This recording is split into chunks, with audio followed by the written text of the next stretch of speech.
দর্শক, এই মুহূর্তে কিন্তু আমরা রয়েছি ঢাকা জজকোর্টের সামনে। এখানে কিন্তু আনার কথা ছিল অভিনেত্রী মেহের আফরোজ শাওন এবং সোহানা সাবাকে।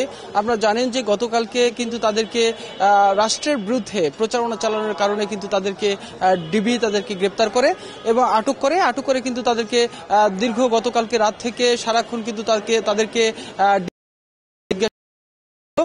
আমরা জানি যে তাদেরকে যে বিষয়গুলো নিয়ে আসলে তাদেরকে জিজ্ঞাসাবাদ করা হয়েছে, সেখানে বলা হয়েছিল যে আসলে তারা বিভিন্ন গ্রুপ খুলে, অর্থাৎ হোয়াটসঅ্যাপের মাধ্যমে গ্রুপ খুলে আওয়ামীপন্থী তারা কিন্তু সাংস্কৃতিক কর্মী হিসাবে তাদেরকে কিন্তু চিহ্নিত করা, তারা কিন্তু কাজ করছিলেন। এর আগে থেকেই তাদের রাজনৈতিক পরিচয় রয়েছে, যে কারণে নতুন করে তারা কিন্তু আসলে রাষ্ট্রের বিভিন্ন বিষয় নিয়ে তারা কিন্তু তার যে ডিজিটাল প্ল্যাটফর্ম রয়েছে সেই প্ল্যাটফর্মে তারা নানা ধরনের কিন্তু চক্রান্ত করছিলেন, এমন অভিযোগ কিন্তু তাদের বিরুদ্ধে ছিল।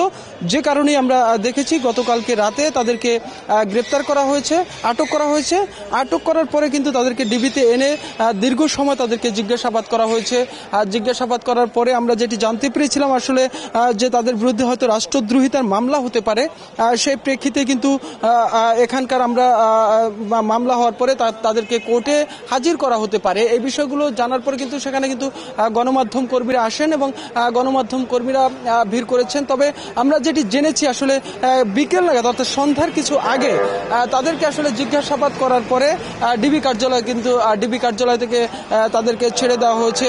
তাদের বিরুদ্ধে যে সমস্ত অভিযোগগুলো ছিল তার মধ্যে গুরুত্বপূর্ণ বিষয়গুলো হলো যে আসলে তারা সামাজিক যোগাযোগ মাধ্যম ফেসবুক এবং হোয়াটসঅ্যাপের মাধ্যমে এই সাবা এবং মেহের আফরোজ শাওন দুজনেই কিন্তু আসলে তারা এই ডিজিটাল প্ল্যাটফর্মগুলো ব্যবহার করে রাষ্ট্রের বিরুদ্ধে ষড়যন্ত্র করছিলেন, এমন অভিযোগ কিন্তু তাদের বিরুদ্ধে আনা হয়েছিল। তবে এই বিষয়গুলো নিয়ে পুলিশের পক্ষ থেকে জানানো হয়েছিল যে আসলে সার্বিক বিষয়গুলো তারা কিন্তু তাদেরকে জিজ্ঞাসাবাদ করা হয়েছে। এখন পর্যন্ত আসলে জিজ্ঞাসাবাদে কি এসেছে, তাদের থেকে কি তথ্য পেয়েছে এবং ছেড়ে দেওয়া হলো, মামলা দায়ের করা হলো না, এই বিষয়গুলো নিয়ে আসলে পুলিশের পক্ষ থেকে এমন কোনো তথ্য আমাদেরকে আসলে এখনো নির্ভরযোগ্য কোনো তথ্য তারা কিন্তু জানাতে পারেনি। তবে তারা যেটি আমরা জেনেছি কিছুক্ষণ আগেই কিন্তু তাদেরকে ছেড়ে দেওয়া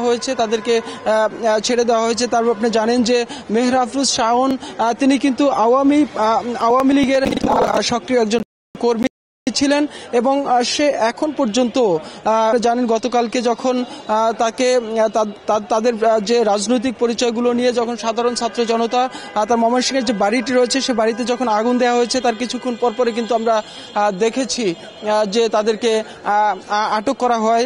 সে আটকের প্রেক্ষিতে জিজ্ঞাসাবাদ করার পরে কিন্তু আমরা যেটি দেখছি যে এখন পর্যন্ত তাদের বিরুদ্ধে আসলে কোনো ধরনের কোনো মামলা রুজু করা হয়নি।